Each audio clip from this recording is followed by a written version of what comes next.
Whether it's Facebook, email, or in person, there are many different ways to have your voice heard by the new administration. And state and city officials are working hard to form a lasting connection between Louisville and Jeffersonville, Indiana. All that and more is coming up on this episode of the 502 Report.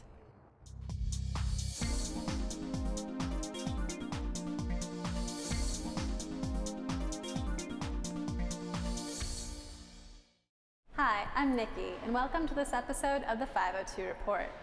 Recently, Kentucky and Indiana pitched in to fund renovation of the Big Four Railroad project, turning a rusty old bridge into something both sides of the river can be proud of. A rusting blight for 4 decades is about to become a gem for Louisville and southern Indiana, our region.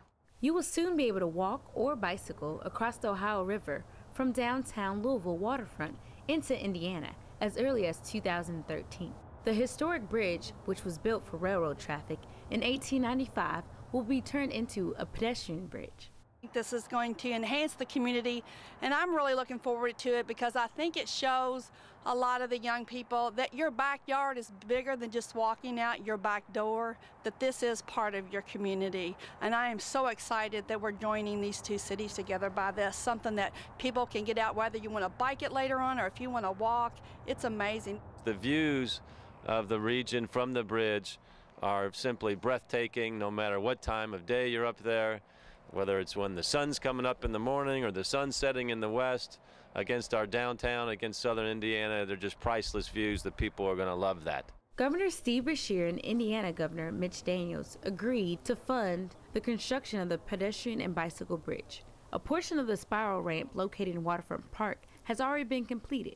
Governor Steve Beshear and Governor Mitch Daniels are working together to make great things happen for Louisville and southern Indiana. The anticipated funding will be used to replace the deck on the bridge and build Indiana's ramp. Service on 2 of TARC's most popular routes is now coming more frequently, making commuting easier and more dependable for riders. Louisville Mayor Greg Fisher and TARC Executive Director J. Barry Barker put into action a new and faster service to operate a 15-minute arrival time on 2 major bus routes. This new plan will help make commuting easier and faster and cheaper here in the Louisville Metro. Even Mayor Fisher himself took a ride on one of TARC's bus routes. 70% of the nearly 50,000 trips taken each day on TARC are people either going to work or going to school. So it's the lifeline for many folks. And using public transportation, as we all know, also helps reduce congestion and creates a cleaner environment as well. Route number 18 on Dixie and Preston Highways and Route 23 on Broadway and Bardstown Road will be the first routes to have TARC's 15-minute arrival time service. The buses on these routes will run between 6 a.m. and 9 p.m. Monday through Friday. Dependable service that people can count on, that if they come running out and they see one bus going by, they don't have to worry about it. There's going to be another one there in 15 minutes. They don't have to go through all the machinations of figuring out our schedules and everything else. The bus will be there. TARC Executive Director J. Barry Barker hopes to attract new riders and address the overcrowding issues on the 2 routes, which combined carries 20% of TARC's ridership. We want to be able to demonstrate to the folks making budget decisions, making funding decisions, that what we do is important and people will get out and use it, and it's got all kinds of benefits for the community. TARC's new 15-minute arrival time edition is funded by a $1 million grant from the U.S. Department of Transportation. And Metro Louisville and area hospitals are joining forces to offer some valuable services to new parents. Breastfeeding is a healthy way of bonding with new babies. We know that breastfeeding is great protection for our mothers and our babies, particularly our babies against sudden infant death syndrome, asthma, and we heard about diabetes, obesity, and respiratory infections. And for moms, we also know that breastfeeding reduces the risk of breast cancer, ovarian cancer, heart disease, and postpartum depression. But for some mothers, nursing isn't an easy process. Now, those women are getting some support and encouragement from local birthing hospitals and Louisville Metro government. We are now going to do a joint signing. How about that? Okay, here we go. 4 Louisville hospitals signed agreements to place an added importance on breastfeeding for new mothers. Baptist Hospital East started the first free outpatient breastfeeding clinic in the city on November the 26th and has helped nearly 50 new mothers. Our expert staff includes 5 international board-certified lactation consultants who guide new mothers in this very important skill. Mayor Fisher also established a support program for Metro employees. Under the program, 13 lactation stations are being created in city buildings where employees can comfortably pump with privacy. Metro government is supporting breastfeeding among our staff, and that's terribly important, and we appreciate that both the mayor and Metro government overall supported it. The other side is that we are having the support of staff and the hospitals in our community. You know, the 4 birthing hospitals here, this is where that education and that investment in kids start. The Department of Health and Wellness is also offering breastfeeding classes, consultations, and even lending electric pumps to Metro employees. Funding for this initiative comes from the $7.9 million Communities Putting Prevention to Work grant that Louisville received last March. Here's a little more of what's going on in Metro Louisville. A growing number of Spalding students want to live on campus, and the existing dorm building is completely full, so it's time to figure out a solution. 1, 2, 3. Wonderful. A team broke ground on the Spalding Suites project recently, and by fall 2011, it'll be home to 144 students. With the growing number of traditional age students desiring a residential campus experience amidst the dynamic urban landscape, Spalding Suites is a highly anticipated addition not only to the Spalding campus, but also as the latest enhancement for this neighborhood. I want to give a shout out to our stupendous students who will fill this hall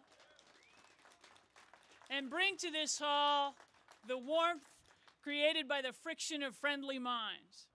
The new facility will be located at 901 South 2nd Street, next door to the downtown Scholar House. Our nation and our soldiers have been fighting bravely in the Middle East conflict for many years now. On Valentine's Day, Councilwoman Madonna Flood kicked off her annual effort to help support those troops. The Our Part from the Heart drive helps soldiers with donations of items like deodorant, bug repellent, and hand sanitizer. Many of our men and women are serving in remote areas of Afghanistan and Iraq where there are no PX for them to buy things that we take for granted every day when we get up to go to work. And if they do have a PX, they have to buy these things with money out of their pocket. Some of the families have a really hard time making it, especially if they're reservists, because they've had to leave a job where maybe they made more money, so then it becomes a burden on their family just to try to get everyday essentials to them. Over the past 4 years, nearly 1,200 boxes of personal items have been sent to troops overseas through this program and its sponsors. For a list of items needed or to find a drop-off site, call Councilwoman Flood's office at 574-1124 or go to Our Part from the Heart on Facebook. Teens and young adults will once again have a chance to apply for jobs, learn about education, training, and volunteer opportunities at the 6th Annual Youth Opportunities Showcase.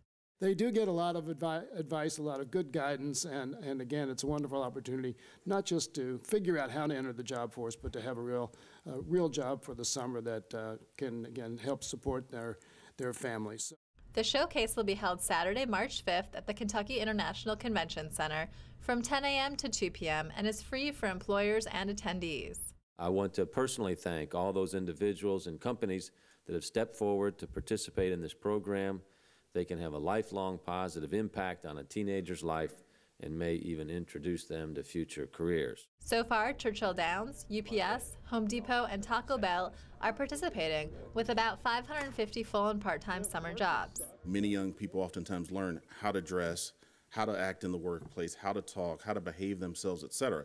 So this is our, I believe, 4th year of participating in the event. We eagerly look forward to doing it again. Young adults interested in applying for jobs should dress for an interview, bring identification, and have several copies of their resumes with them. For more information, contact Kentuckiana Works at 574-2500 or visit kentuckianaworks.org. Got a few ideas on how to save the city some money or improve services? If you're interested in having your voice heard regarding the next year's city budget, Mayor Fisher is holding 5 public hearings throughout Louisville. The idea here is to get people to express their views prior to the mayor submitting his budget versus waiting until after the budget is put into place and then listening to people say, well, you should have thought of this. Dates and times of those meetings are February 28th at 1 p.m. Shawnee Golf Course Community Room, March 1st at 1 p.m. in Metro Hall, March 8th at 7 p.m. at the East Government Center, and March 12th at 1 p.m. at the Central Government Center.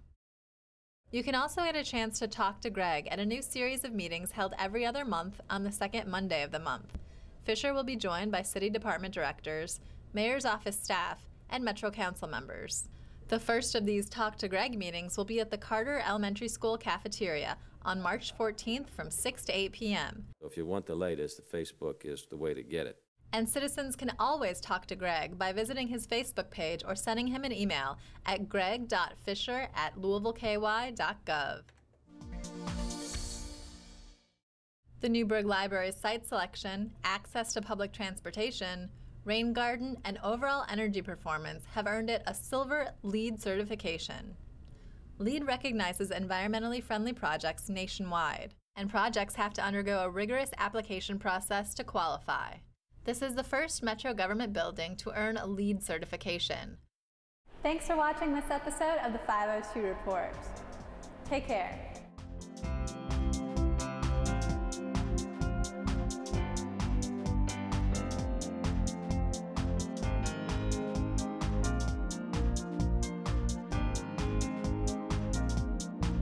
Metro TV, a public service of Louisville Metro government.